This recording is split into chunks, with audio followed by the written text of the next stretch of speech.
habwan 'ala salj. Bila mai satu waktu pembaiatan ke atas Imam Al-Mahdi, kamu pilah bai'ah dengan dia walaupun kamu terpaksa untuk merangkak di atas sajian tebal.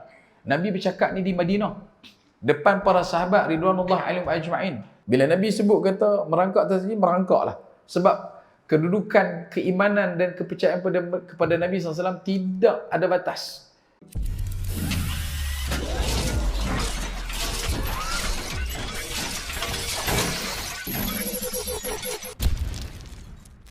Perlu untuk kita ketepikan, remeh-temehkan dan tidak dinobatkan dalam perbincangan utama dalam kehidupan.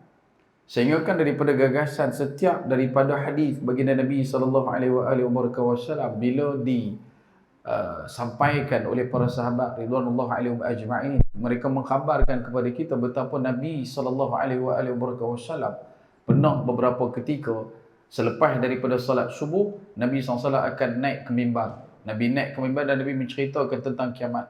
Sehingga datang masuk waktu zuhur. Turun daripada masuknya waktu zuhur, Nabi akan solat berjemaah. Lepas solat zuhur berjemaah, Nabi akan naik semula ke mimbar dan menceritakan tentang benarnya kiamat. Sampailah masuk waktu asar. Bila masuk waktu asar, Nabi turun solat bersama dengan para sahabat. Kemudian Nabi naik semula ke mimbar dan menceritakan kembali perkara tentang benarnya kiamat. Sehingga kan para sahabat, kami merasakan seolah-olah kiamat itu sedang dan akan berlaku dalam sedikit waktu sahaja. Nabi ceritakan tentang berkenaan dengan susuk manusia yang diberikan panggilan Dajjal. Bagaimana kata sahabat, seakan-akan ketika mana Nabi SAW menceritakan Dajjal, kami merasakan Dajjal berada di dalam kebun-kebun kurma di belakang-belakang kami. Sebab itu mendatangkan, mencetus-letuskan kegerunan untuk kita bersiap siaga, bersiap sedia dengan kehadiran dan juga kemunculan kiamat adalah merupakan satu asas utama yang menambah kekuatan dan kekukuhan iman. Kerana itu dalam rukun iman sendiri ada 6 padanya. Yang kelima, kita akan beriman kepada hari kiamat. Dan beriman pada hari kiamat bukan hanya bingkisan cerita tentang rangkuman ketika mana kita kita dibangkitkan, tidak. Bukan hanya ketika mana kita masuk ke dalam kuburnya, tidak. Bukan juga pada yaumul mahsyar ketika dihimpunkan, yaumul mizan ketika ditimbang tarakan, juga bukan pada titian sirat semata-mata. Seluruh komponen, seluruh elemen, seluruh perkara yang berkaitan menuju dan juga menumpu kepada berlakunya kiamat ada pada kerangka pembinaan watak beriman kepada hari kiamat. Dan bagaimana bila mana Allah Subhanahu Wa Taala memberitakan kepada kita, Al-Quran dibina pada kerangka 6,236 ayat pada sebagian pendapat, 1,075 ayat daripada 6,000 lebih ayat daripada Al-Quran menjurus dan mengkhusus perkara tentang kiamat. Nak bagi dekat kita supaya sedar betapa benda itu adalah satu benda penting, mewakili 1/6 daripada isi kandung Al-Quran. Dan adakah perkara ni masih lagi kita perlu untuk dilewakan ataupun kita masih lagi nak meremehkan? Tidak. Ia adalah satu perkara yang perlu untuk kita cermati, santuni, dan dalam masa yang sama bukanlah yang dibesar takutkan itu kiamatnya, tetapi Allah yang maha menciptakan kejadian kiamat itu. Boleh jelas? Tak kat sini. Kerana itu tajuk untuk kiamat ini, saya cenderung untuk pagi ni kita buat mukadimah. Dia tajuk dia daripada kitab ni tebal. Satu kitab yang disusunkan oleh Dr. Yusuf bin Abdullah bin Yusuf Al-Wabil, Asyratus Sa'ah. Yang ni cetakan lama, cetakan baru dia cantik lagi ya. Ni pun dah sebelum zaman Mesolitik ni kitab ni. Dia dah redut merata lah. Cuma dalam ni perbahasan dia agak spesifik sebab setiap daripada penataan tentang tanda-tanda tersebut diletakkan dalil yang bersangkutan dan lebih utama ia didatangkan pada dalil-dalil yang sahih. Dalil-dalil yang khusus dan riwayatnya adalah riwayat yang terbaik dalam cermatan ataupun penelitian Dr. Yusuf Wabil. Dan antara benda yang kita nak sebutkan juga pada pagi ini, pada mukadimah kita, bagaimana Allah Subhanahu Wa Taala di dalam Al-Quran memberikan satu bentuk perbezaan antara orang yang beriman kepada Allah dan juga hari kiamat, beza dengan orang yang beriman kepada Allah tetapi tak beriman pada hari kiamat, dan beza dengan antara orang yang tak beriman dengan Allah tetapi beriman dengan hari kiamat, dan beza juga dengan orang yang tak beriman kepada Allah dan tak beriman kepada hari kiamat. So kita akan jumpa segala jenis macam klan ataupun puak ataupun kaum ataupun fahaman yang ada di atas muka bumi ini bila mereka meneliti dan juga mengkaji tentang kiamat. Sebab itu wujud. Sebagai contoh, kalau orang tu dia beriman dengan Allah, beriman dengan hari kiamat, maka dia tahu adanya apa yang disebutkan sebagai wa'id dan juga wa'dun dan juga wa'id, iaitu ancaman dan juga balasan daripada Allah. Kalau dia cuma percaya pada Allah, pada Ar-Rahman dan Ar-Rahimnya, Allah Maha Pemurah lagi Maha Penyayang, Allah Maha Belas, Allah Maha Kasihan, maka dia akan terdedah pada risiko untuk melakukan segala macam kerosakan. Sebab pada dia, macam mana pun Allah mesti maafkan. Tetapi bila dia tahu adanya ancaman keras daripada Allah, azabil syadid, azabil azim, satu benda yang disebutkan azab yang pedih, azab yang berat, azab yang besar, maka ketika mana setiap tindak tanduk tindakan, setiap lenggang-lengguk perkataan, setiap hiruk pikuk perasaan, pasti akan disanding-gandingkan antara belas kasih Allah dan juga ancaman yang sedang dipersiapkan untuk golongan yang melakukan kemaksiatan dan tidak melakukan ketaatan kepada Allah. Boleh faham? Sebab tu kita berhadapan dalam situasi ini, kita kena jadi orang yang pertama ni. Bukan takat beriman pada Allah, tetapi beriman juga pada hari kiamat. Beza pula dengan orang yang tidak beriman kepada Allah tetapi beriman pada hari kiamat. Mereka menjadi perintis, mereka menjadi orang yang terkedepan, mereka menjadi pelopor kepada segala jenis penemuan-penemuan yang mengkhabarkan kepada kita betapa dunia ini, dia punya circulation dia, pusingan dia sedang menuju kepada kehancuran. Sebab tu mai kepada kita daripada NASA, mai daripada kita jabatan-jabatan tertentu, agensi-agensi tertentu yang melakukan kajian tentang geologi bumi, cerita berkenaan kosmologi, astronomi, cerita berkenaan dengan dunia akan ditimpa meteor dan sebagainya. Adakah mereka beriman? Tidak. Tetapi mereka beriman pada konsep kiamat tu. Mereka tahu kata kiamat akan berlaku disebabkan oleh apa yang disebutkan sebagai kehancuran dunia yang sedang dianyam pada mata pandang mereka di saat ini. Climate exchange, perubahan iklim cuaca. Kita pun hari ini dah tak boleh nak sama macam dulu dah. Kalau ikut dulu nak fikir belah kita nak hujan mungkin akan masuk bulan 10, bulan 11. Bulan 8. Minggu lepas kepala ayah. Kita duk target kata mungkin dalam sebulan 2 nanti barulah mai benda-benda tu dah. Masuk bulan 8 terus ya dah. Tanah mendak, tanah jerlus sampai hari ni lagi tak jumpa. Kemudian wujud pula kebimbangan berkenaan dengan apa yang disebutkan sinkhole yang akan berlaku di mana-mana tempat. Dan semua ini adalah nak menandakan kepada kita betapa kalau orang tu ikat dengan iman dia kepada Allah, iman kepada hari kiamat, maka dia tahu inna lillahi wa inna ilaihi raji'un. La haula wa la quwwata illa billah al-'aliyyil 'azim. Tetapi kalau dia cuma ingat pada kiamat tanpa meletakkan sandar penuhnya, gantung penuhnya kepada Allah Subhanahu wa taala, maka mereka akan jadi ibarat orang yang sedang kelemasan, terkapai-kapai, berada dalam keadaan tenggelam timbul dan sanggup untuk mencapai segala apa yang ada untuk dijadikan sebagai tempat pautan. Orang yang lemah ini, bila mana dia duduk dalam, dah duduk tenggelam timbul, lalu pilah apa pun, dia akan sama. Kita tak mau jadi orang macam tu. Kita nak supaya kita ni dah pun pegang. Tak kira kita timbul ataupun tenggelam, kita dah berpegang pada akidah yang benar, iaitulah perkara yang hak dan bukan benda yang batil.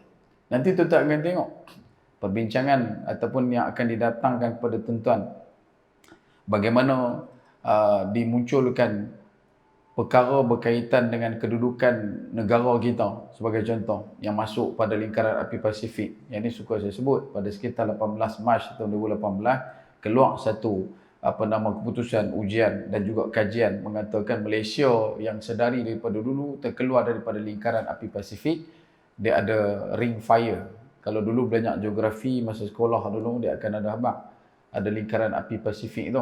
Negara yang terkeluar dari lingkaran api Pasifik ni mereka akan tidak berisiko tinggi untuk terdedah pada beberapa fenomena alam seperti mana gempa bumi, gunung berapi, tanah runtuh dan sebagainya sebab kita tak terdedah kepada lingkaran api Pasifik. Tapi sejak pada tahun 2018 mengikut kajian yang dikeluarkan, kita dah mula mendekat dan mula masuk. Bahkan pada ruang waktu yang sama pada tahun belakangan kita juga didengarkan dan diberitahukan betapa adanya gegaran yang dicatat pada sekian-sekian skala Richter, pada sekian-sekian magnitude yang didapati berlaku di kawasan sekitar Borneo, di sebelah Sabah Sarawak, terutamanya di sebelah Sabah dan di sebelah kita, di bahagian utara di Kedah. Ada satu tempat sekitar Baling. Kalau ikut tak ingat saya dalam tahun 2017, 2016 ada gegaran yang dirasakan di kawasan sekitar Kupang. Begitu juga di kawasan Janda Baik. Di kawasan Janda Baik, di situ pun ada juga gegaran. Dan bila plotkan topografi kedudukan kawasan yang berlaku gegaran ini, satu saja poin yang boleh kita kongsikan, ada banyak, cuma satu yang bagi saya menarik perhatian, kawasan yang ada glacier ataupun kawasan yang ada air panas. Tak ada yang panas. Kan belah Lenggong, belah Baling, lepas tu dia pergi belah Kelantan. Ya, dia dekat situ Sungai Kelah, belah Perak tu kan. Kat situ kan ada hot spring.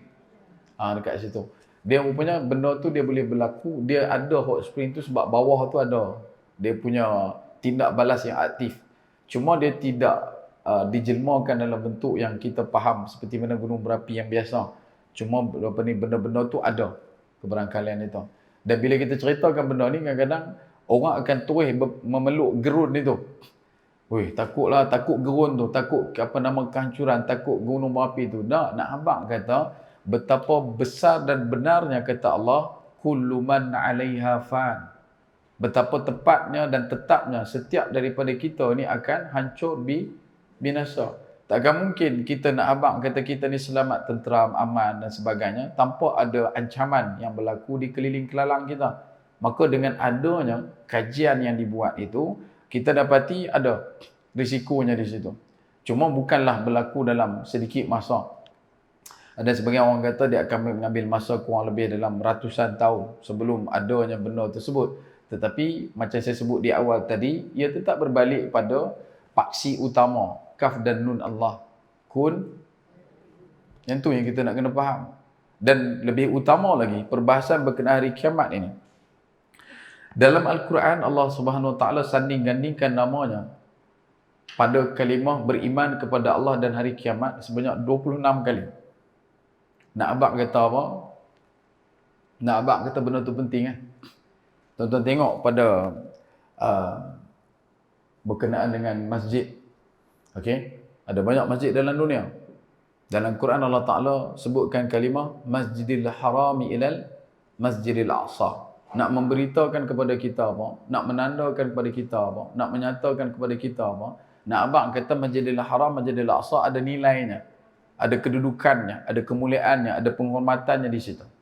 Jadi kalaulah kalimah hari kiamat ini disandingkan pula dengan kalimah amanu billah wal yaumil akhir, yu'minuna billahi wal yaumil akhir, nak abang kata benda kiamat ni juga adalah benda yang memiliki kegahan dia tu.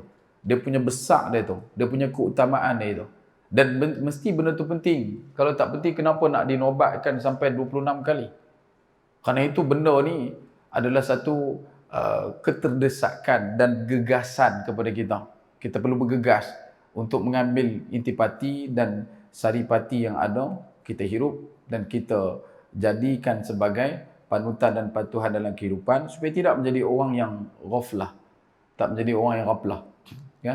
Ghaflah ni maksud dia lalai. Ghaflah jingga tu tak tahu. Dia lalai. Maksud ghaflah jingga ni, saya pernah duduk sembang, dia kata ghaflah jingga ni satu hari ghaflah. Pasal apa jingga? Dia ada pining, dia ada yellow, dia ada jingga. Jingga ni merujuk kepada mambang. Kan waktu petang dia ada mega. Dekat horizon tu kan, color apa? Jingga kan? Dia ghaflah jingga. Dia ghaflah daripada pagi sampai petang. Tu yang kata ghaflah jingga.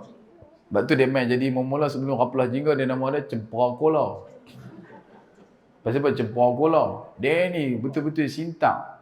Duk buat kerja, duk buat ketak kepala, cempera lah. Cempera tu sampai mana? Sampai ke Kuala. Pasal apa kat Kuala? Sebab kat Kuala tu lah barulah kita boleh nampak jingga tu. Faham tak? Dia panjang sikit. Tapi ini tak ada dalil lah. Dia tanya dalil mana tak yang? Ini sembang-sembang kita lah. Kan? Pukul 10 ni. Sebab itu, orang yang beriman kepada Allah dan hari kiamat, dan orang yang tidak berada pada posture itu, tak duduk dalam platform beriman pada Allah dan hari kiamat, beza. Tuan-tuan tengok sendiri sampai ke hari ini, dekat hampir 45,000 saudara kita di Palestin sudah pun syahid. Hampir 100,000 yang cedera. Manakala kanak-kanak sudah pun lebih daripada 15,000 yang juga syahid. Puluhan ribu yang berada di bawah timbunan bangunan. Yang terakhir yang kita sebutkan hari itu, 2 minggu lepas. Di saat saudara kita di Derbalah. Dekat situ penempatan perlindungan untuk beratus orang. Ada satu laporan menyebutkan 300 orang duduk dekat situ. Satu sekolah yang dah hancur sebahagian tetapi masih lagi boleh diduduki pada faham kita lah. Maksudnya memang dah runtuh, dah retak dah, tapi nak duduk tahu dah. Sampai setakat minggu lepas disebutkan oleh PBB dan juga pemerhati perang, Gaza hanya boleh diduduki dan diisytiharkan selamat, betul-betul selamat cuma 10%. Dan cuba bayang jumlah orang yang ada di Gaza 2 juta nak berkumpul dalam kawasan 10% daripada Gaza. Gaza ni pula dia besar sikit daripada Pulau Pinang tu. Bayang 2 juta nak menempat dalam ruang yang kecil itu. Cuma pada 2 minggu lepas, ketika mana saudara kita berada di kawasan perlindungan, satu sekolah yang telah pun dibom sebahagian, tingkat 1 diisi penuh dengan kanak-kanak dan juga wanita, tingkat bawah penuh dengan orang dewasa lelaki dan juga kanak-kanak lelaki. Pagi Rabu tu mereka tengah bersedia untuk menunaikan solat subuh berjemaah kan. Solat subuh berjemaah. Ni dalam perang. Dalam perang ni. Waktu pagi 4:44 pagi. Dan ketika itu diluruhkan bahan letupan. Dan bahan letupan ini bahan letupan yang berkapasiti beratnya 600 kilo satu. Diledakkan 3 biji. 1,800 kilogram.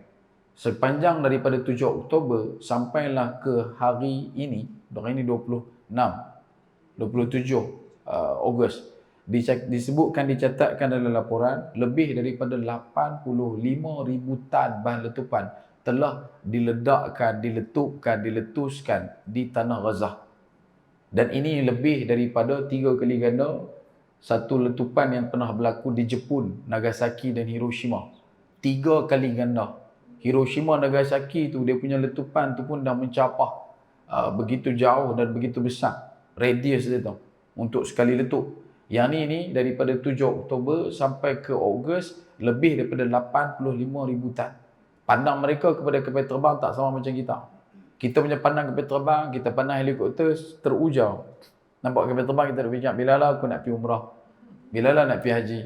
Lepas tu nampak pula Asia dia teringat pop menakan dia bawa kapal terbang, dia pun duk bawa babai. Berapa pop menakan dia nampak. Ingat tingkat bawah tapak kaki. Tingkat tepi lah, bukan bawah kan. Tapi kita pun sampai ketua lah. Lalu ronda petang-petang nampak helikopter, bawa anak buah laga, tengok helikopter, abang kena. No helikopter, bye-bye. Tak tahu jadi guna. Kita nampak dengan terujar, sonok, tetapi tidak bagi anak-anak kita di Palestin. Setiap daripada deruman bunyi enjin, baik kapal terbang ataupun helikopter yang bergentayangan, berterbangan di atas kepala mereka, itu merupakan picu tanda untuk mereka mencari tempat bersembunyi. Di mana boleh meletakkan kepala untuk tidak melihat ke awan gemawan. Kerana di situ hanya menjanjikan kerosakan dan juga kematian. Dan bila mana bahan letupan itu dilepaskan, letupan berentetan. Dia bukan kata satu tunggu sat dak. Boom, boom, boom. Hancur satu sekolah. Bila mana debu-debu yang berkepul timbul dan kemudian turun, pasukan penyelamat yang masih lagi tersisa di kawasan sekitar mula masuk. Bila mereka masuk dengan harapan mereka, ada survivor, ada orang yang masih lagi hidup. Tetapi setelah diamati berjam-jam tidak ada siapa yang hidup. Yang tinggal cuma cebisan-cebisan daging yang berserakan berada dalam keadaan seperti mana dipanggang dan dibakar, dan tidak ada satu pun yang selamat. Bila jumpa kepalanya hilang badannya, jumpa kaki tiada tangannya, jumpa badan pasti perutnya terburai. Dan ketika mana dikutip, disusun setiap daripada daging yang tersisa, tak boleh nak kenal pasti ni daging siapa. Tak ada tuan-tuan. Dia punya tahap kehancuran dia tu total. Tahap kehancuran dia tu penuh. Kalaulah bangunan berdindingkan konkrit besi pun boleh terputus 3, 4, tambah pula tubuh badan manusia yang hanya berharap pada tulang dicawat paha yang menjadi tulang terkuat. Dan bila mana mereka kutip satu demi satu jepisan daging, apa yang mereka mampu untuk lakukan pada fasa itu cuma mengisikan daging-daging tersebut ke dalam plastik. Dan setiap plastik itu dianggar timbang kurang lebih dalam 70 kilo, menandakan satu orang. Daripada runtuhan bangunan pada pagi itu, mereka berjaya untuk mengumpulkan sebanyak 116 bungkusan. Yang mana di bawah timbunan bangunan tak boleh diambil lah, sebab tak ada kelengkapan. Dunia seakan menutup mata, menidakkan kezaliman sedang berlaku. Sebab tu bila kita react balik, macam mana Nabi sebut, kata di akhir zaman ini kamu akan nampak al-harju, kamu akan nampak satu benda yang dinamakan sebagai al-harju. Maka sahabat tanya, apakah itu al-harju ya Rasulullah? Maka kata Nabi SAW, al-qatlu al-qatl, iaitulah pembunuhan demi pembunuhan. Bahkan dikategorikan pula pembunuhan ni sampai ke tahap orang yang dibunuh dia tak tahu sebab apa dibunuh. Anak-anak kecil di situ, kenapa? Kenapa mereka dibunuh? Bukan mereka mengangkat senjata, baru lahir 2 hari, satu bapa keluar daripada rumah, pergi daftar anak untuk dapatkan sijil kelahiran. Balik daripada rumah pada hari yang kedua daripada hari bersalin tu, rumahnya hancur, isterinya syahid, anak kembarnya 2 orang juga syahid. Bila dijumpai ya, dia panggil dia untuk mengenal pasti, dia kata dia tak sempat lagi nak bagi tunjuk surat tu dekat bini dia, tak sempat lagi nak pakaikan baju baru untuk anak kembar dia.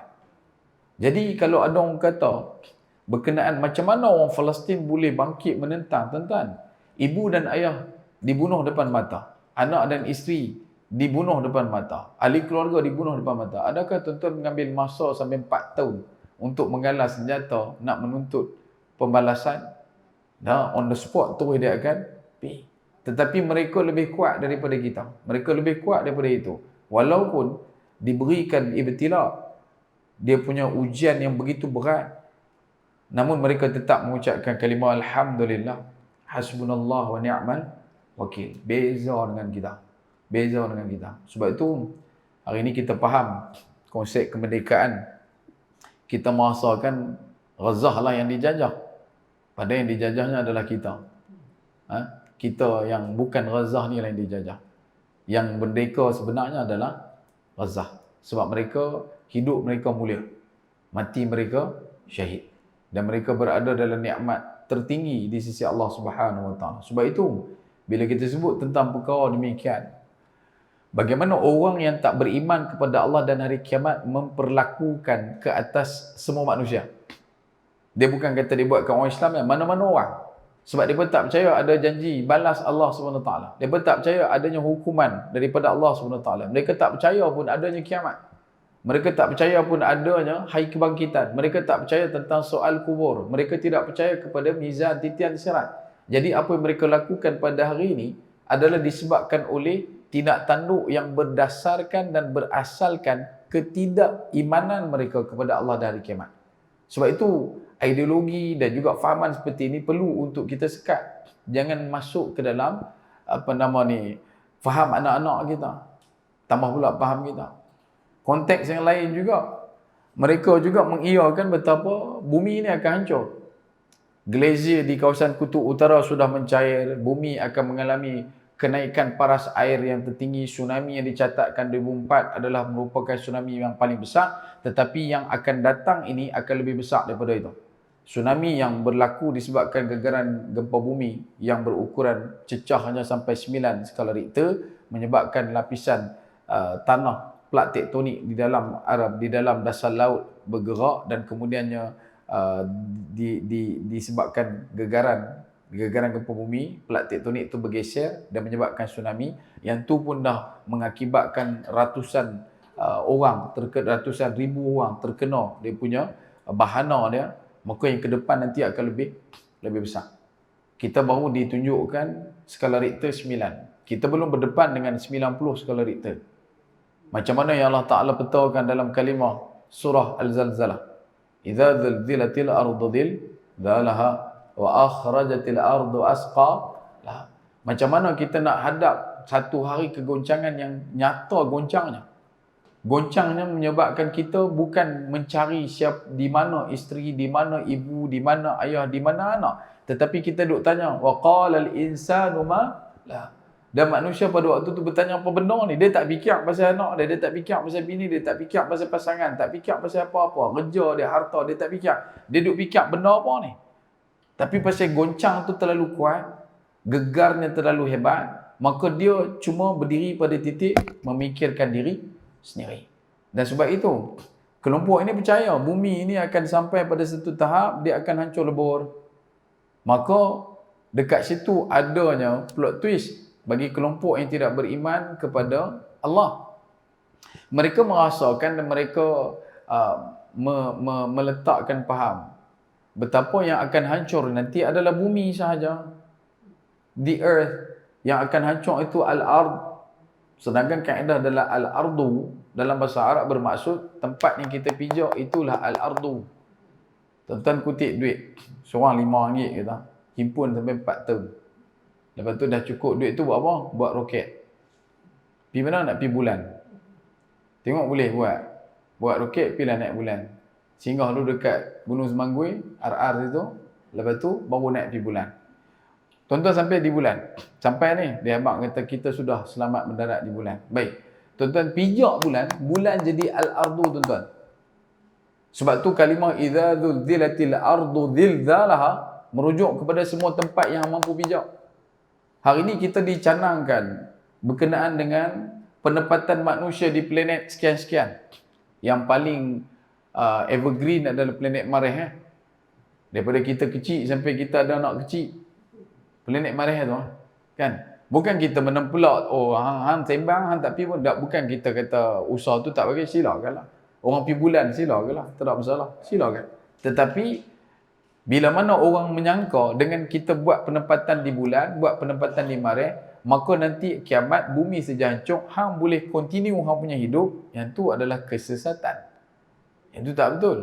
Sebab yang dinyatakan bagaimana berlakunya kiamat adalah seluruh perkara yang ada dalam the whole universe, Milky Way, galaksi Bima Sakti kita ni, alam sarwa jagat, seru sekalian alam, semuanya akan menunduk, runtuh, hancur, lebur. Tidak ada satu pun tersisa, melainkan semuanya akan binasa pada hari yang telah ditentu tetapkan oleh Allah Subhanahu Wa Taala.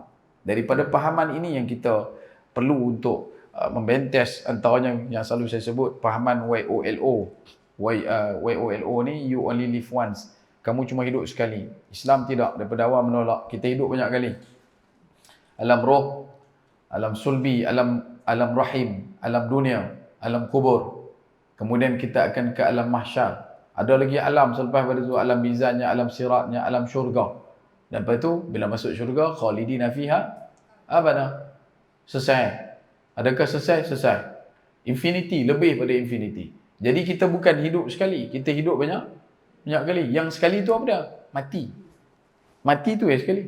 Habis tu dalam neraka dia tu hancur badan dia, dibakar habis semua hangui. Dah Allah Taala gantikan balik. Ketika mana dah habis tu diganti balik yang baru. Rasa pula zaiqah, menikmati azab Allah SWT. Habis pula ganti balik. Habis pula ganti balik. Sampai bila? Sampai Allah Taala berkehendak atas ketetapan waktu pada dia. Dan sebab itu bagi kelompok YOLO, you only live once ni, dia kata nak buat apa buat atas dunia Allah. Esok mati tak boleh buat apa dah. Kan? Padahal kita punya buat kita tu di sana. Di dunia bukan tempat untuk kita berehat-rehat, tetapi di akhirat jugalah tempat untuk kita menghirup setiap daripada kebaikan yang kita galang gantikan pada setiap hembus hela nafas kita masih hidup. Yang kita duk letih-letih mengaji, Kita duk letih-letih solat, kita duk letih-letih baca Quran, kita duk letih-letih kerja, pergi cari rezeki, bagi nafkah wajib dekat saudara mara kita, dekat anak kita, dekat ibu kita, dekat ayah kita. Dan begitu juga dengan setiap daripada nikmat yang Allah Ta'ala pinjamkan kepada kita, kita gunakan ke kebaikan. Maka setiap daripada peluh tuan-tuan, misqala dzarrah. Setiap daripada harta tuan-tuan, misqala dzarrah. Setiap daripada niat tuan-tuan, misqala dzarrah. Sebab tu selalu kita sebut kata misqala dzarrah. Zarrah ni apa dia? Partikel halus yang bergentayangan ketika mana kita lihat cahaya masuk. Yang ni selalu saya sebut kan. Kalau kita, rumah saya rumah kampung, rumah ayah saya, rumah mak saya rumah kampung. Dia rumah ibu, bumbung dia pakai bumbung perak. Mai ke belakang turun dapur. Dulu ada gedorok ah. Tahu gedorok? Tahu yang gedorok kan? Hak yang jenis kita buat dapur kecil kat luar tu. Faham? Tempat masak. Saya tukang tiup. Bubuh kayu api, tak bubuh kayu api, saya kira nak tiup kan. Berlorong muka. Dia punya debu pasal belakang tu kita tak zen. Kita tiup, dia tala balik mayam. Pakai duk gelak hang aku lah. Dengan ruang mak kan. So bila sebut kata rumah ni dia belakang main ke dapur ni dah okey dah, kita buat pisang sikat turun pisang sikat. Bumbung ni bumbung rumah kampung. Dia bukannya bumbung macam orang kaya. Kita rumah kampung ni bumbung bukan guna sekali. Bumbung Cak Imau dulu dia tahan. Jangan Cak Imau lah. Cak Imau lah pelik-pelik. Macam-macam jenis Cak Imau. Semua Cak Imau. Punya Cak Imau bumbung nipis siau. Tahu nipis siau? Kita pun tak tahu ni bumbung ke aluminium foil.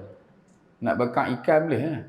Dulunya bumbung Cak Imau dia tebal. So bila dia tebal, kita bubuh dah selapis. Esok dia makan karat ke apa ke, nanti bubuh cat kat luar tu. Kalau dia dah teruk sangat, kita kalih. Lepas tu kalih pula daripada bawah dia duduk macam tu, pusing pula. Kan? Nak sip. Kalau dulu awal-awal dulu pakai atas nipah.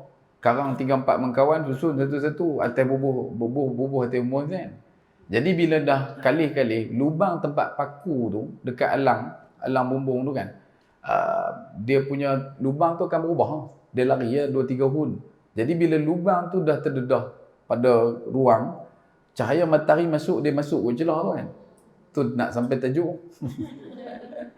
Bila cahaya tu mula masuk, kan kita nampak pagi pukul 9 kita nak pi bersiang bawang kat belakang tu. Kita baru nak pi bersiang ikan wan, baru nak pi cari daun cenderung nak masuk. Baru nak kepak pucuk selom nak buat ulam. Masuk dalam rumah nampak cahaya duk bersimpang dalam rumah kan. Seronok duk main, budak-budak kan. Duk pitak tangan lagu tu, cahaya tak lepas. Dalam celah cahaya turun tu, tuan-tuan perasan tak akan ada yang partikel halus tu kan? Dia berterbangan, bergentayangan, ada bergerak. Yang itulah zarrah. Bukan zarrah. Kan? Yang tu zarrah. Nak abang kata sekecil-kecil benda yang tuan-tuan tepuk meja terangkat benda tu dan berterbangan, itulah zarrah. Jadi kalaulah kita tak berusaha untuk mengepung dan mengekang zarrah kebaikan ini dalam diri kita, daripada sekecil-kecil benda seperti itu pun Allah Ta'ala kira beruntung bagi orang beriman, sebab benda tu kecil. Tapi kalau banyak kita buat, dia akan diletakkan di depan, di atas mizan dan akan ditimbang. Beruntung bagi orang beriman, kenapa? Tetap juga ditimbang, diselak, diproses.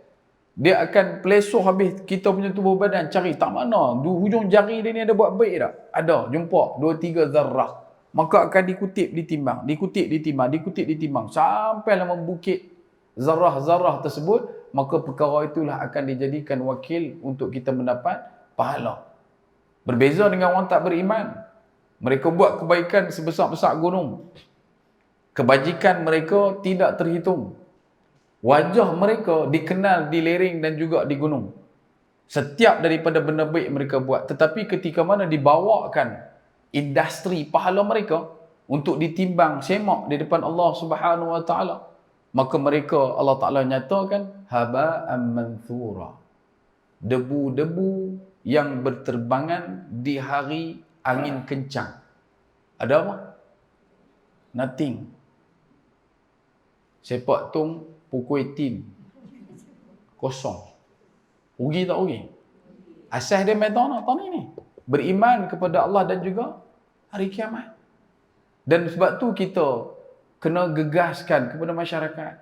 Cakaplah, kalamlah apa pun. Tetapi ikat balik, tumangkan balik, paksikan balik kita punya kekuatan perkataan perbuatan kita kepada Allah Azza wa Jalla wa Ala. Bukan kerana makhluk, rugi.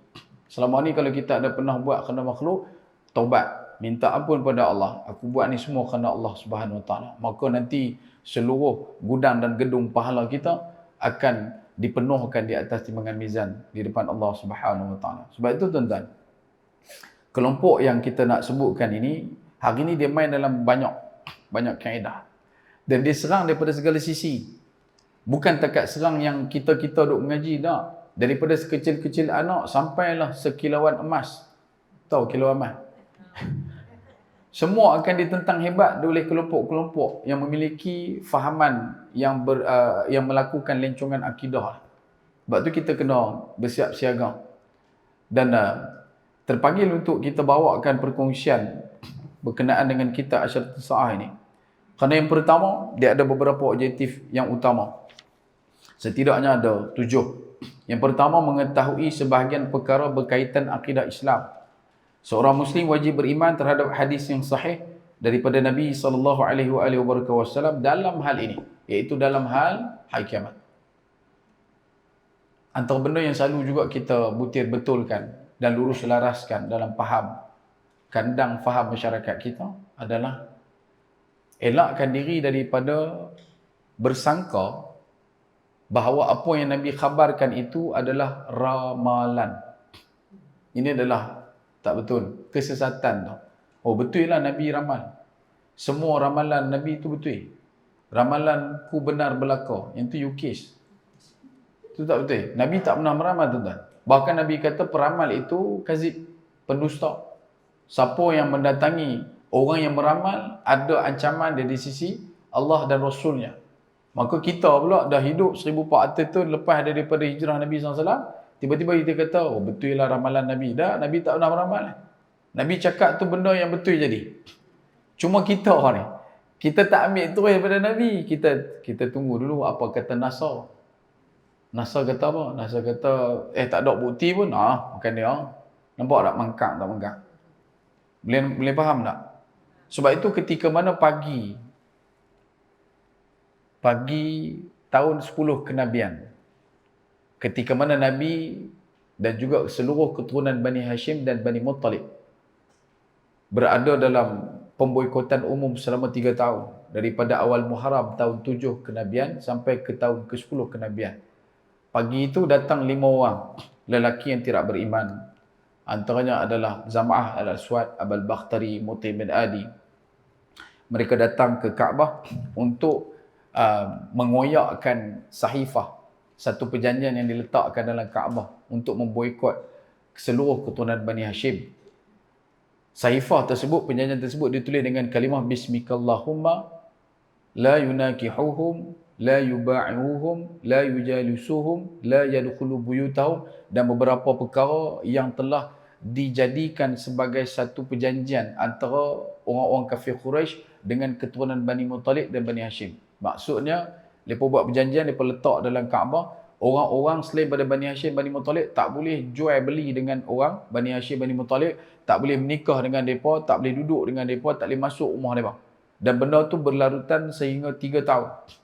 Dan situasi itu menyebabkan kerumitan di kalangan tingkat sosial masyarakat Mekah. Sehingga kan wujud orang yang tak beriman pun menentang perkara ni. Dan berakhir pada tahun 10 kenabian, ketika mana 5 orang ni datang dan mereka bertindak nak mengoyakkan perjanjian tersebut. Dalam waktu yang sama, Abu Talib yang berada di rumah dia, sebab Nabi, keturunan Bani Hashim dan Bani Muttalib, mereka cuma berkampung di dalam kawasan rumah dekat dengan Abu Talib. Mereka tak boleh keluar. Sebab orang Quraisy cuma minta satu benda. Mereka kata boikot ni akan berhenti dengan syarat kamu serahkan Muhammad SAW untuk kami bunuh. Kalau hampa serah Muhammad SAW untuk kami bunuh, boikot ni mereka takkan buat dah. Tapi Bani Hashim dan Bani Muttalib yang beriman dan yang kafir, mereka tetap juga tidak membenarkan orang-orang Quraisy yang lain untuk ambil Nabi. Betapa mereka menjaga Nabi SAW. Abu Talib pada waktu tu sentiasa suruh anak dia, suruh adik-beradik dia ganti tempat tidur Nabi. Daripada tahun ke-7 kenabian tu lagi. Jadi pada pagi 10 tahun 10 kenabian tu, pada waktu yang nak dikoyakkan perjanjian tersebut, Abu Talib keluar daripada rumah dia, dia main ke Kaabah juga. Dia pun ni tengah duk ingat kat Kaabah. Abu Talib pun berjalan main kat Kaabah. Dalam faham dia, dia tak tahu apa duk jadi kat Kaabah tau. Orang kafir Quraisy nak menentang, dia tak tahu, dia tak ambil tahu. Cuma bila dia sampai, orang tanya, kamu datang untuk apa wahai Abu Talib? Maka Abu Talib kata, aku datang membawa satu berita. Berita daripada anak saudara aku, daripada anak aku, Muhammad sallallahu alaihi wasallam. Dia mengkhabarkan kepada aku betapa janji Allah telah pun tiba. Perjanjian yang kamu lekatkan di dalam Kaabah itu sudah pun dimusnahkan oleh tentera Allah, telah pun dihancurkan oleh Allah Subhanahu Wa Taala. Jadi bila Abu Talib mai cakap macam tu, orang-orang Mekah yang tak mau perjanjian tu pun nak supaya perjanjian tu dikoyak, maka mereka bersetuju. Kalau macam tu, perkataan Muhammad tak pernah tipu. Jadi kalau Muhammad kata perjanjian tu dah hancur, maka betul benda tu hancur. Cuma kami nak pastikan betul ke tidak. Maka disebabkan tekanan pada waktu itu daripada masyarakat Mekah, mereka minta supaya Abu Jahal dan juga Al-Mut'im bin Adi untuk masuk ke dalam Kaabah dan mengambil perjanjian tersebut. Ketika mana mereka masuk dan mereka mengambil perjanjian tersebut, didapati perjanjian tersebut telah pun hancur dimakan anak-anak, melainkan kalimah Bismikallahumma. Dalam satu riwayat lain menyebutkan Bismikallahumma itu yang telah dimakan anak, tetapi perjanjian itu masih lagi ada. Cuma yang tu dia punya perbandingan sajalah. Jadi nak abang kata perkataan Nabi di zaman orang Mekah yang kufur dan juga beriman ada, bila Nabi sebut, mereka tak pernah bantah. Mereka tak pernah bangkang, mereka tak pernah tolak. Sebab daripada Nabi mesti betul. Daripada Nabi mesti betul. Cuma amat rugi kita ni mengaku beriman, tetapi bila mana mai daripada perkataan Nabi, kita masih lagi duk, kita kena tengok daripada konteks sebenar. Lambat. Bila mai pada Nabi, apa kita kena buat? Sami'na, habis. Bukan sami'na wa asayna. Kalau tekan nak buat sami'na wa asayna, cukup bagi kita peringatan yang ditimpakan kepada kaum Israel, Bani Yahudi, Bani Israel. Cukup lah. Takkan tak reti ambil pengajaran lagi. Tetapi sayangnya pengajaran ini hanya penting dan hanya memberikan kesan kepada dua kelompok, ulul albab dan juga orang yang beriman. Kalau sungguh pun kita bukan ulul albab, tetapi kita ni orang beriman, alhamdulillah. Tapi sayang, seribu kali sayang, bila mai daripada Nabi, kita tak percaya. Nabi belah bulan. Berapa ramai yang tunggu apa kajian NASA? Berjuta duk tunggu. Ada tak? Soalan yang akan keluar selalu. Bila kita masuk dalam page mereka, kita masuk dalam mereka punya live, kita masuk dalam mereka punya convention, mereka masuk mereka punya simposium, akan ada saja orang akan bertanya demi untuk mendapatkan pengenalpastian. Mereka akan kata, betul ke ada kesan belahan? Isu dia apa dia? Belah bulan terbelah tu ada tak? Ada. Siapa buat? Nabi buat. Siapa izin? Allah. Selesai? Yang puluh Nabi tak, kami nak tengok lah evidence dulu. Nak buat apa? Nak buat konten. Nak buat apa? Nak buat bagi model kan? Cukup takat benda tu dah sampai kita, selesai. Tapi bukanlah kita, dengan itu kita nak merendahkan kedudukan orang untuk mengkaji. Ya, di bulan juga ada dua kawah ini dinamakan sempena nama ulama Islam yang lama. Ulama Islam Al-Jazari dan juga Al-Biruni ada nama di bulan tu, kawah tu nama dia apa? Kita ada kawah nama kita. Ada, baru ni kacau muasara. Tapi bukan bulan lah. Kawah bulan Ashura. Itu nama dia kawah bulan Ashura, bulan Muharram. Sebab tu bila sebut berkenaan kelompok ni, mereka sampai ke tahap alert dengan situasi dan pergerakan kosmologi, astronomi. Mereka boleh catat pergerakan planet-planet baru dan mencari ada tak hidupan dalam planet tu. Dan yang mana berkemungkinan kalau ada kehidupan kat planet tu, ataupun dia punya situasi, condition dia lebih kurang macam condition bumi, maka kita boleh buat penempatan dekat situ. Daripada dulu ada planet Marikh kita sebutkan tadi. Ada planet Nibiru. Ada planet X186F. Yang terbaru planet B618F. Yang ni mereka pakai pasal tak bubuh nama ikut. Nanti PJPN dia bubuh nama. K218b yang terbaru. Yang dulu X186F, yang baru ni K218b. Mereka jumpa planet baru yang dia punya saiz dia punya atmosfera dia katanya seakan-akan bumi, dan mereka duk target nanti manusia boleh duduk di situ. Elon Musk dengan SpaceX begitu dahsyat dan begitu rancak untuk buat penempatan manusia setidaknya mencapai tahap 1 juta untuk buat tempat tinggal di planet Marikh. Dan memang mereka berusaha ke arah tu. Kenapa? Macam saya sebut tadi ya. Faham mereka? Ya, mereka kata mereka nak mengangkat apa nama ni, teknologi kosmologi astronomi, iaitu teknologi aero angkasa. Tetapi dalam masa yang sama, kalau mereka ikat dengan nilai keimanan, pengkajian itu akan menambahkan keimanan. Bukannya membuatkan mereka mewujudkan pilihan. Iaitu bila bumi hancur, ada planet lain boleh untuk diduduki. Maka dia nanti buka pula kat situ. Siapa nak download? Kan? Lawa ada orang jual bulan. Di India ada orang beli bulan. Australia ada orang beli bulan. Lepas jual lot, tak tahulah. Dia punya geran apa nama, merangkai ke apa, tak tahu. Tapi memang ada macam-macam. Dan kemudian yang kedua, dengan adanya kita berusaha untuk mengetahui setiap daripada apa yang disampaikan oleh Nabi berkenaan dengan hari kiamat, ini juga akan memperkukuhkan rasa beriman kepada Allah dan Rasulnya. Betapa Nabi kita yang kita cinta, kita kasih rindu ini tidak pernah membiarkan kita duduk dalam keadaan terkapar-kapar mencari jalan keluar pada setiap solusi masalah, walaupun sekecil-kecil perkara sehingga sebesar-besar benda tentang dunia. Dunia nak hancur pun Nabi beritahu dah macam mana kedudukan keadaan, apakah tanda dia, apakah riak yang berlaku. Bukan dekat beritahu di mana ada tasik, tapi beritahu pula dalam tu ada ikan apa, cara nak tangkap pakai umpan apa. Itu semua sudah pun diberitahukan oleh Nabi kita, Nabi Muhammad sallallahu alaihi wasallam. Yang ketiga, memperteguhkan harapan terhadap bantuan daripada Allah Subhanahu wa taala. Sepanjang hidup kita, kita tengok kehancuran demi kehancuran, pembunuhan, perang, sakit, pandemik dan sebagainya berlaku.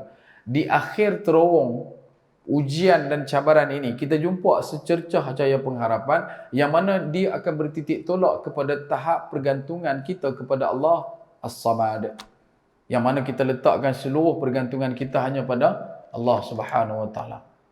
Sebab tu kita sebut hari itu, kita kena bersyukur atas nikmat hidup yang kita dapat. Sebab nak dapat kita hidup seorang, kita perlu pada dua orang, mak dengan ayah kita. Nak dapat mak ayah kita kena ada 4 orang, tok dengan tok wan kita. Betul? Ke mak dia beli kat Tesco lah. Tak, dia dapat daripada 4 orang, tok dengan tok wan. Nak dapat tok dengan tok wan kena ada tok nek dengan tok nek kan dua belah, kena ada 8. Tok nyang pula, tok cai, nyut, nyet. Nu nak sampai atas tu. Kalau kita ni ambil jalan untuk unduk sampai 10 generasi ke belakang, sekurang-kurangnya kita perlu kepada 4096 orang untuk dapat kita seorang. Macam mana mereka boleh survive pada setiap kedudukan zaman perang lepas lalu?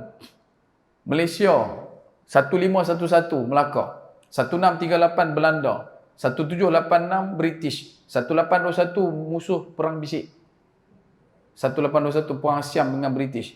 Sampailah kepada komunis, sampailah kepada kita hari ini. Lepas tu mai pula pandemik.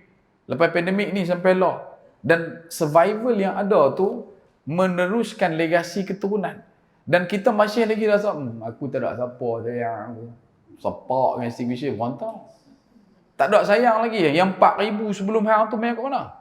Kalau bukan mereka berusaha dengan keras untuk terus hidup, demi untuk melestarikan keturunan dan melegasikan setiap apa yang mereka nak wariskan kepada kita, mana mungkin kita boleh ada pada hari ini.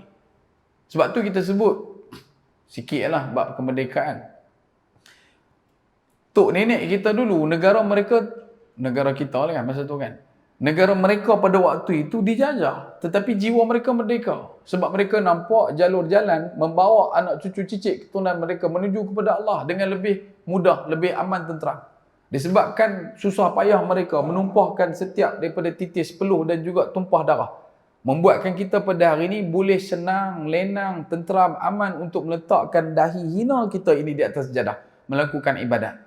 Kalau bukan kerana susah payah mereka untuk mengangkat dan memartabatkan daulah negara ini, maka mana mungkin kita pada hari ini mampu untuk bersimpuh dengan begitu selesa mendapat kebaikan dan kenikmatan tanpa perjuangan yang pernah mereka lakukan. Dan sayangnya, yang ni susah saya nak sebut, dan orang selalunya akan bantah. Kita akan bercakap begini, dia punya konotasinya begini, nak mencapai kemerdekaan adalah senang, walaupun susah dah kita nampak dah. Tetapi nak mengekalkan kemerdekaan, itulah perjuangan. segala perkara yang begitu besar. Kerana kata Najib Mahfuz, satuan penulis daripada Mesir, kita berhadapan dengan satu situasi yang mana kita faham setiap zaman ada kejahiliahannya tersendiri. Sebut saja zaman mana-mana. Zaman Nabi Nuh ada kejahiliahannya. Zaman Nabi Lut ada kejahiliahannya. Zaman Nabi Musa ada kejahiliahannya. Bukan kejahilan. Kejahilan lebih bersifat ifrat. Lebih bersifat satu, lebih bersifat kepada satu perkara saja. Tapi kalau kejahiliahan, dia bermaksud banyak jahiliah ada. Zaman daripada Nabi Isa ada kejahiliahannya. Tapi kita hidup di zaman Nabi Muhammad SAW, yang mana kata Syekh Najib Mahfuz, seluruh kejahiliahan ini dihimpun hentakkan dalam zaman kita. Dan kita perlu kepada sumber kekuatan. Paling tidak pun dengan kita mengenang perjuangan, membuatkan kita rasa lebih mudah untuk bersyukur atas nikmat kemerdekaan yang kita kecapi pada hari ini. Tetapi kalau kita adalah bangsa yang terbangsa, bukan pejuang tapi pengkhianat, cakapnya bukan menuju kepada maghfirah Allah tetapi merujuk kepada keparat, maka jadilah orang yang menggadai dan memajak seluruh tanah semata-mata untuk memenuhkan temolok pundi dan undi. Dan ini antara benda yang kita kena pertahankan. Kerana kita nak supaya legasi keamanan kemerdekaan ditumpahkan dan disampaikan pula kepada anak, cucu, cicit kita. Supaya mereka juga akan dapat nikmat untuk beribadat sama macam kita. Tuan-tuan ingat, buka cerita tentang Mat Kilau. Cerita berkenaan dengan Tok Janggut, Datuk Bahaman, Abdul Rahman Limbung. Begitu juga dengan seluruh batalion mujahidin yang didatangkan daripada Fatani di bawah kelolaan semboyan Syekh Daud Al-Fatani. Daripada Makassar diketuai oleh Kiai Haji Mas'ud daripada Bugis, belah Kalimantan. Begitu juga Syekh Abdul Samad Al-Palembanggi daripada Sumatera datang ke sini. Mereka mai bukan kerana nak mendapatkan tanah. Mereka datang bukan nak dapatkan harta. Mereka datang bukan nak menjawat jawatan besar. Tetapi mereka datang kerana cinta, nak menyelamatkan kita seluruh Nusantara duduk dalam keadaan mampu untuk mengangkat kembali nilai syiar Islam menjadi daulah utama, dan kita boleh untuk hari ini melakukan ibadat dengan tenteram. Tapi benda ni tak ada pada hari ini. Bahkan bila kita bangkitkan asas ini, kita cuba untuk panggung menceritakan perkara ini, dibenam tenggelamkan kita. Dinyatakan kita adalah orang yang proksi kepada perpecahan dan sebagainya. Padahal tidak. Kita nak mengembalikan jati diri orang yang beriman. Kita nak mengembalikan jati diri bangsa yang budiman. Supaya kita jadi orang yang bukan takat mengenal tetapi mengenang. Sebab itu tuan-tuan, bila sebut berkenaan dengan memperteguh harapan terhadap pertolongan Allah, betapa di hujung jalan cerita kita, kita akan kembali bermudik dan berpangkal pada rojak, iaitulah apa yang disebutkan sebagai kasih sayang Allah Subhanahu Wa Taala. Betapa kasih dan sayangnya Allah dekat kita, kita masih lagi diberikan kesihatan, kenikmatan. Walaupun segala macam perkara yang dah berlaku, kita masih lagi hidup. Yang keempat, menggalakkan perbuatan baik. Kita bukan buat hanya kerana benda tu baik, tetapi kita buat kerana baik yang kita buat tu akan diberi balasan yang baik di sisi Allah. Hal jazaa'ul ihsan ila al-ihsan. Dan benda baik yang kita buat tu dengan mengharapkan balasan baik daripada Allah. Tak semestinya dengan balasan dunia. Bukan mengharapkan balasan yang main dalam bentuk kenyangan dunia semata-mata, tidak. Kalau kita kata benda baik, namanya adalah tayyib. Tayyib tu baik. Kita tahu dia baik. Tapi baik dia tu belum tentu baik untuk kita. Panadol, baik tak? Baik. Baik tak untuk kita? Kalau kita sakit, baru dia baik. Tapi kalau kita sihat, kita makan dia, belum tentu baik. Panadol 2 biji, baik tak? Baik. Kalau 8 papan, tak baik. Betul tak?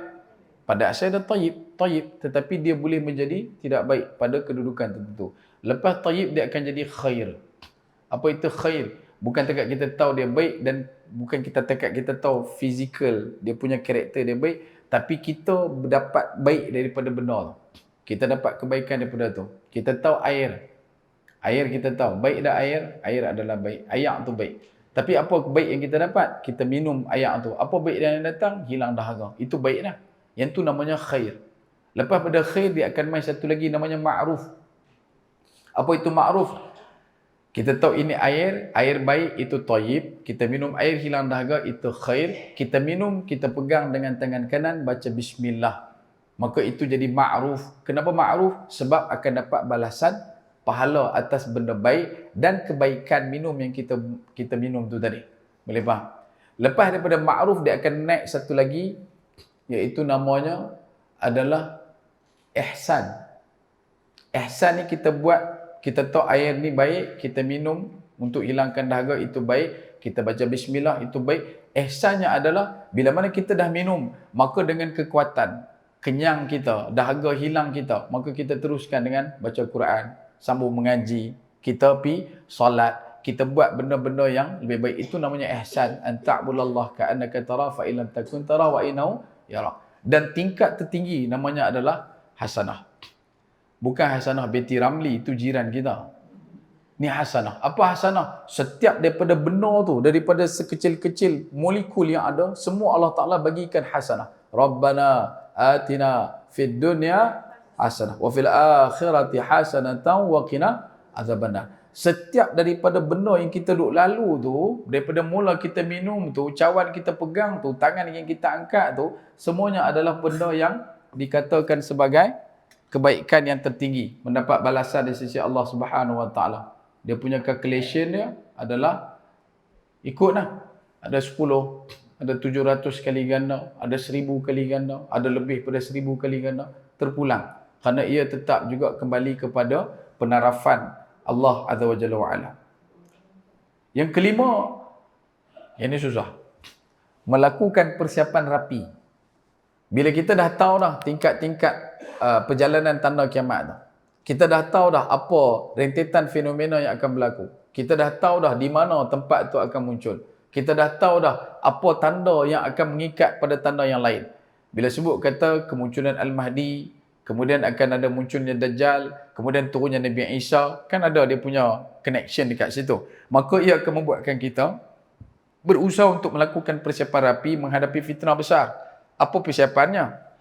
Nombor 1, ada banyak lah, cuma nak kongsi sikit saja. Jangan pernah lupa baca doa selepas daripada kita baca tahiyat, sebelum kita bagi salam. Fil alamin innaka hamidun majid, ya muqallibal qulub sabiq qalbi ala dini wa ta'atik. Kemudian baca Allahumma inni a'udzubika min adzabin nar wa adzabil jahannam wa a'udzubika min adzabil qabri wal luhud wa a'udzubika min fitnatil mahya wa mamat wa a'udzubika min syarr fitnatil masihid Dajjal. Jangan pernah lupa baca doa ini sebelum bagi salam. Sebelum bagi salam.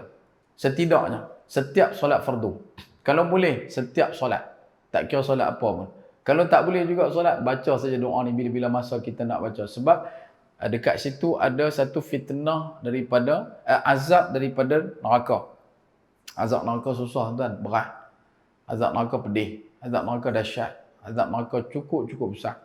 Kita tak terdaya. Kalau nak compare banding dengan kita punya kemampuan, takkan mungkin tuan-tuan. Sebab tu ulama kata kami tak sanggup nak masuk ke dalam neraka.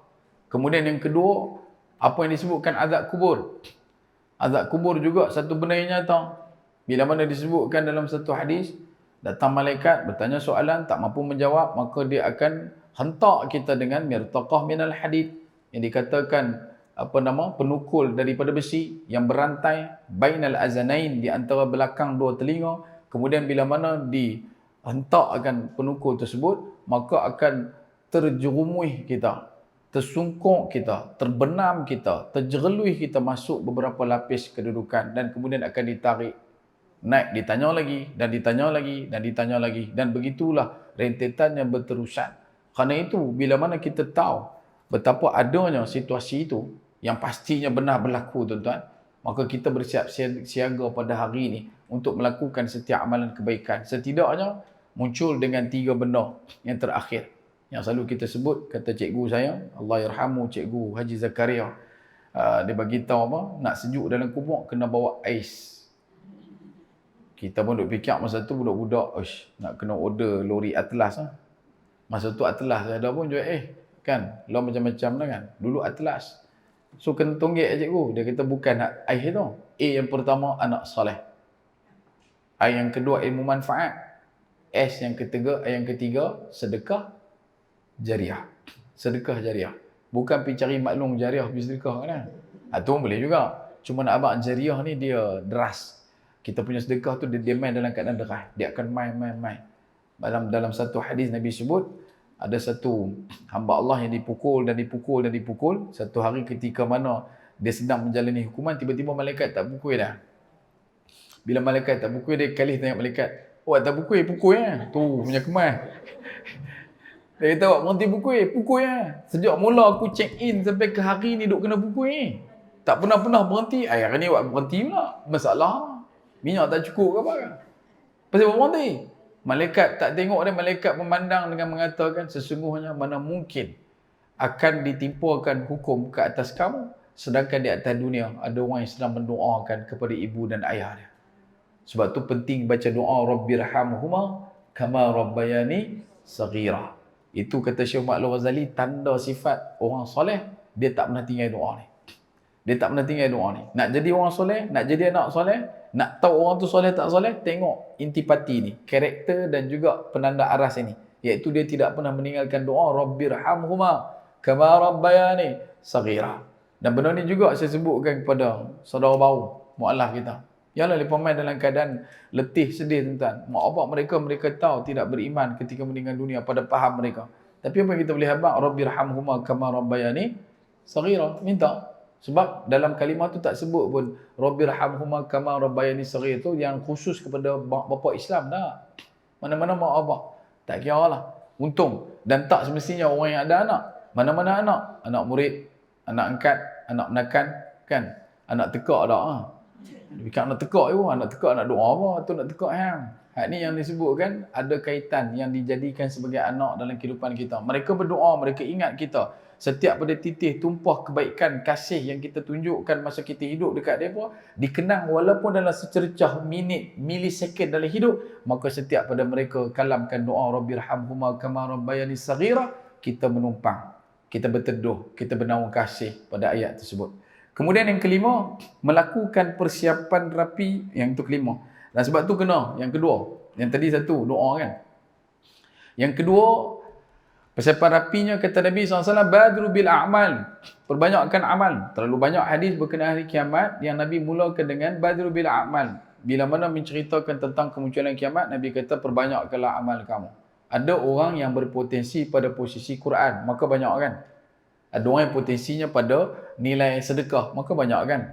Ada orang yang kuat, mampu untuk mendirikan solat, maka perbanyakkan.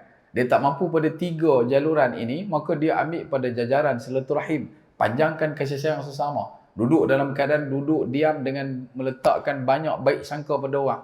Hanya duduk dekat masjid, tengok orang senyum. Pasal duk asa dia ni lagi baik pada aku. Walaupun tahu dia tu mangkang ubi pun. Tapi kita nak habaq kata kita ni teruk pada dia, maka kita letakkan baik sangka tertinggi untuk setiap orang. Dan setiap daripada kluster kebaikan yang kita buat itu, kita perbanyakkan. Yang tu yang dikatakan Nabi SAW, badru bil a'mal, penuhkan. Badiru daripada kalimah badar.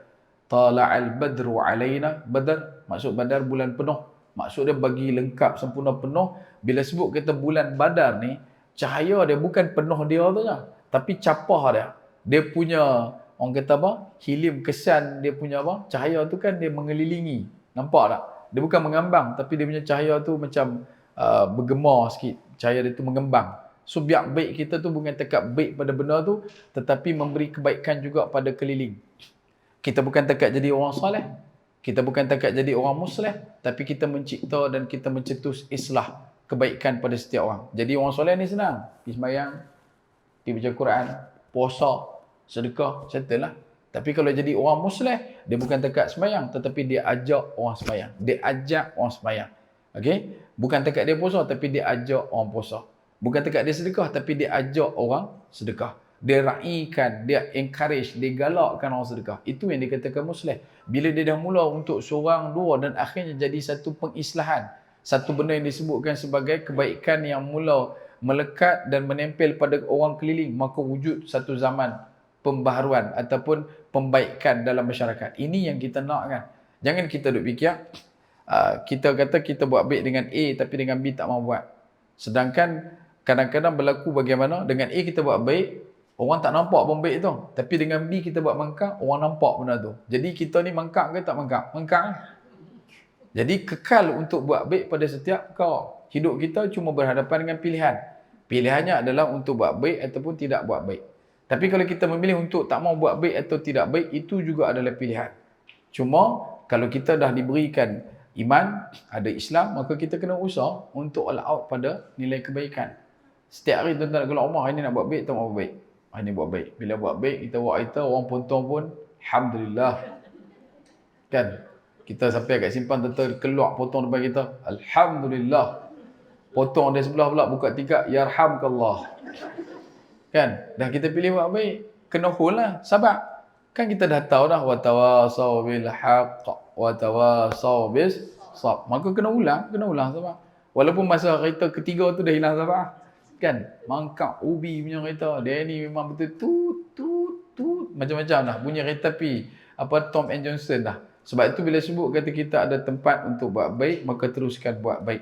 Yang keenam, yang ni yang bakal kita bawakan dan kita serah hadapkan di hadapan tuan-tuan, iaitu untuk mengetengahkan hadis-hadis sahih tanpa meleluasakan pandangan dan naratif daripada hadis-hadis yang berada dalam pertembungan pendapat di kalangan ulama-ulama muktabar. Dan kerana itu dalam kitab Dr. Yusuf Habib ni dia begitu cakna dan dia begitu teliti pada perkara ini, dan dia cuma mengangkat beberapa hadis sahih yang nak dimuatkan. Bukanlah nak mengatakan hadis-hadis yang lain daripada hadis sahih ini adalah tidak tepat benar. Cumanya dalam kitab ni dia cuma bincang hadis-hadis yang sahih. Dan yang ketujuh, nak mendedahkan kesungguhan para ulama hadis. Betapa mereka dengan penuh kesungguhan memelihara sunnah Nabi SAW, usaha untuk menyebarkan serta mengukuhkan keyakinan terhadap ketelitian kaedah yang dipraktikkan para ulama dalam menilai riwayat perawi melalui ketetapan kebenaran dan kejadian yang berlaku pada masa lampau, kini dan akan datang seperti mana yang telah dinilai dalam riwayat-riwayat yang sahih. Antara struktur utama dalam pembikinan watak kita untuk mencermati peristiwa akhir zaman ataupun tanda-tanda kiamat adalah bagaimana turun cenderung kita, lengkung corong kita ni nak pergi ke mana. Kalau kita pergi ke arah yang minat kepada orang kata apa, benda-benda yang bersifat magic ataupun bukan magic, benda-benda yang bersifat luar daripada langkah, luar daripada batas fikir, maka kadang-kadang dia akan membuatkan kita terlalu teruja untuk berpangkalan di situ. Jadi benda-benda yang masuk logik ni dia tak mahu. Padahal untuk hadis sahih ni dia ada benda yang logik pada faham makhluk kita ni, iaitu kita tahu kerana benda tu boleh jadi. Sebab Nabi sebut akan bercakap dengan binatang buah. Belum cakap kita dengan binatang buah. Tak, habis tu pergi mebeng. Mebeng buah tau. Kan? Sebab tu kita biar dia masuk perangkap kita, jangan kita masuk perangkap dah. Kalau masuk perangkap dia, kita kena. Sebulan kena. Kan? Tiap-tiap bulan kena. Lepas tu yang kata daripada bank ia datang kepada bank dia kembali. Sebab tu bila sebut kita binatang buas, ada konsep dia. Macam mana dikatakan binatang boleh bercakap. Satu kata ulama, bila mana dibuatnya binatang tu bercakap. Tahun 1920-an, ada tak kartun? Ada kan kartun? Tengok tak dulu kartun? Tak tengok? Alhamdulillah. Masya Allah, tabarakallah, yarhamkallah. Kan ada mini mouse, ada Mickey Mouse. Natang mana? Tikus ya. Cakap. Lion King tahun 90-an, 92. Cakap Lion King. Cakap. Tapi tu kartun. Dah ulama kategorikan yang dikatakan binatang bercakap tu macam mana.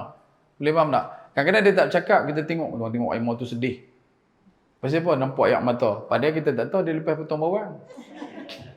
Kita nampak kan air mata duk keluar, kita tahu lembu ni sedih. Macam mana boleh tahu lembu ni sedih nampak air mata?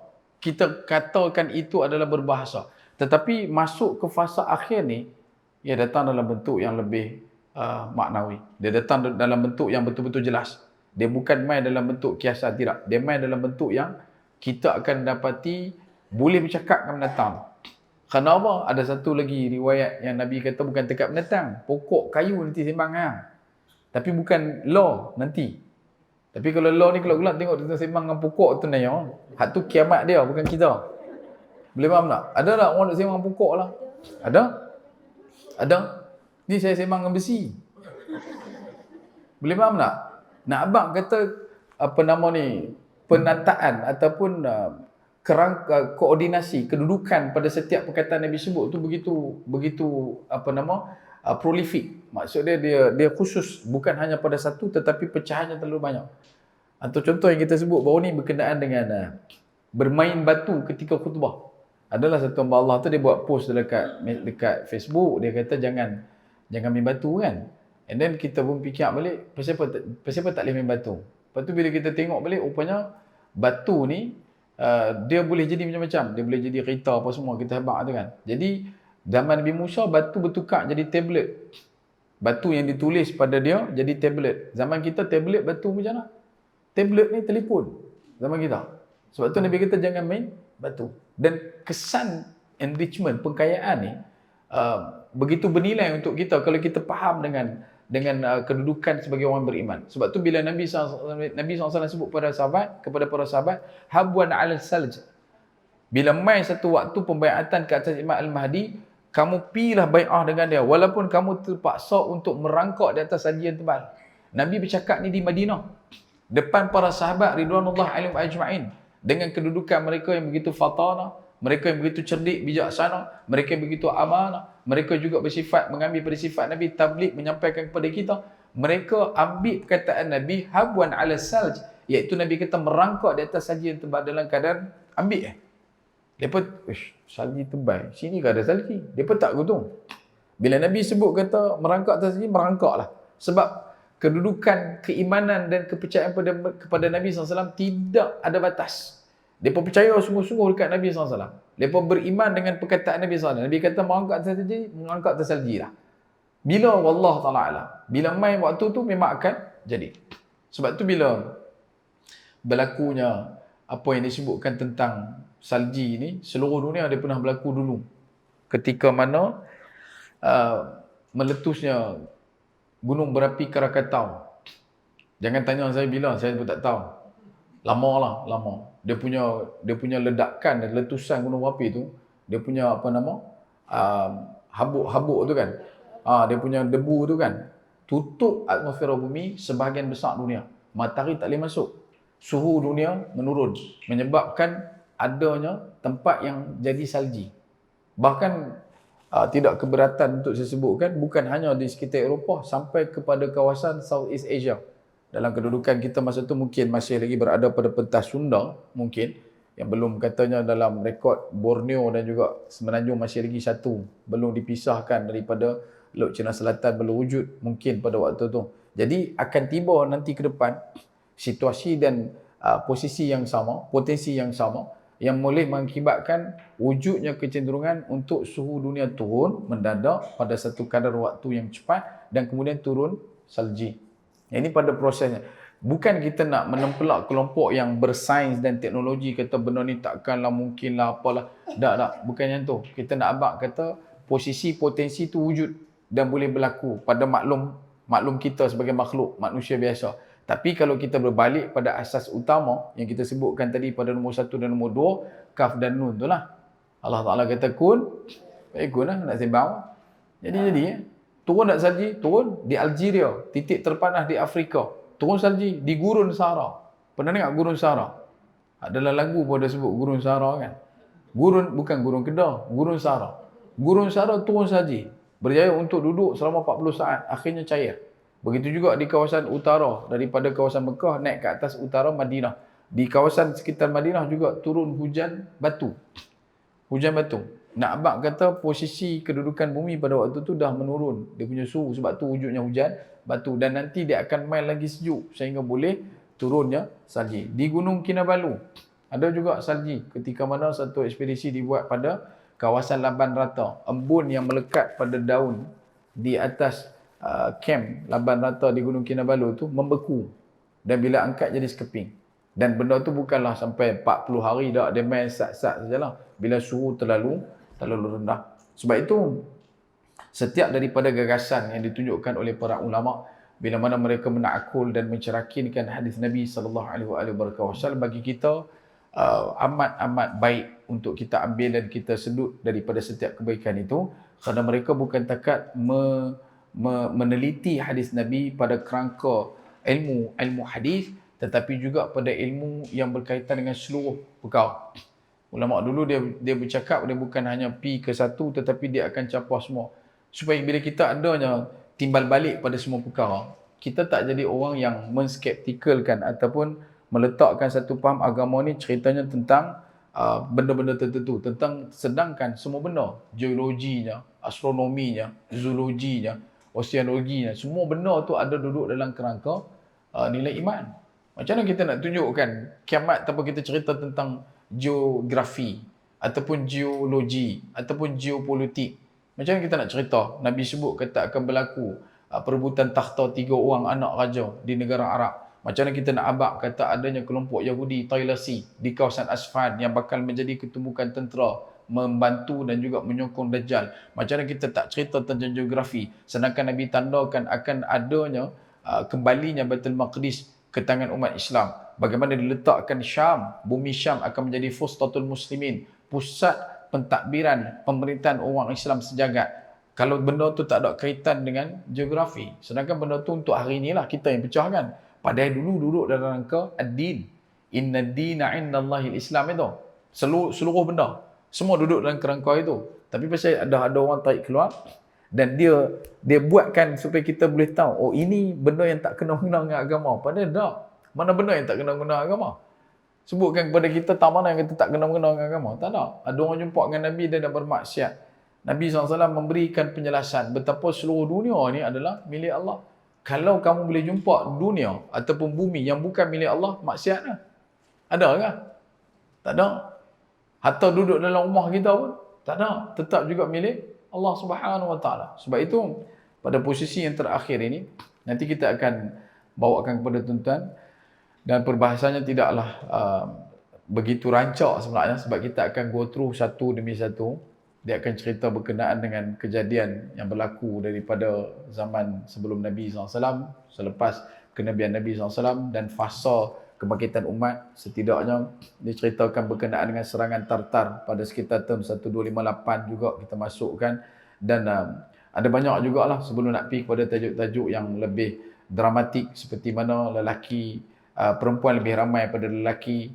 Begitu juga dengan apa yang disebutkan sebagai tanah kering. Padang pasir berubah menjadi rumput hijau. Ada dekat situ cerita berkenaan dengan Dabbatul Ard, binatang melata yang akan keluar untuk menandakan manusia. Ada lagi angin sejuk yang menyapa orang beriman.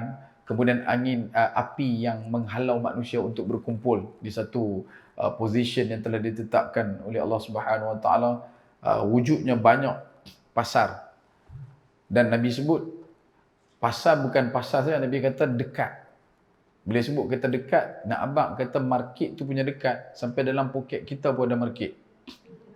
Betul kan? Pukul 3 pagi bercahaya muka. Kita fikir kata duk bertahajud, rupanya berflash sale. Dia jual murah begitu. Barang RM15, kalau beli pukul 3 pagi dapat RM2.5. Bangkit ni dengan kain telekung kan, dia tersambil-sambil duk tahajud tu bolehlah tengok Shopee tu kan. Padahal sambil-sambil Shopee tu yang dia kata boleh tahajud. Tu yang kadang-kadang rugilah. Bukan rugi bangkit baguslah. Cuma yang jalan kita nak pergi ke situ sampai macam tu. Dia perlukan galakkan seperti itu kan. Jadi sebab itu benda ni perlu untuk kita aware dan kita perlu alert supaya kita jadi orang yang senantiasa menjadikan kiamat itu sebagai pencetus kebaikan kita di atas hidup kita di dunia dan menuju kepada Allah Subhanahu Wa Taala. Jadi takat tu dulu untuk saya kongsikan kepada tuan-tuan pada pagi ini, dan saya mengisyafi pada diri saya ibarat anak yang belum khatam mengaji. Ilmu baru selilit kelingking, ibarat kail panjang sejengkal, ibarat kain pendek sehasta, ibarat busuk di tepi gunung, bak rehal menjunjung kitab. Namun kalau ada sepalit kebaikan pada perkataan yang saya sampaikan, kalau ada sebaik kalam yang saya usahakan tunjuk pada tuan-tuan, maka tuan-tuan jualah yang menjadi pendeta utama dalam meneraca timbang tiap-tiap titik kebaikan. Bak kata pepatah, reduk pohon di tepi rumah, cabut ubi sampai ke akar. Kalau hidup mendapat hikmah, selaut garam terasa tawar. Limau manis masak di tangkai, jatuh sebiji menimpa kayu. Pantun dah habis, jangan bawa pasai. Saya mohon berundur dulu. Akhir kalam, sekecil-kecil ikan, pasti ada isinya. Sebesar-besar ikan, pasti ada tulangnya. Aku liqauli hadza wastaghfirullahal adzim li wa lakum wa lisairil muslimina wal muslimat wal mu'minina wal mu'minat fastaghfiruhu fa yafudal mustaghfirin. Assalamualaikum warahmatullahi taala wabarakatuh. Wallahu taala a'lam.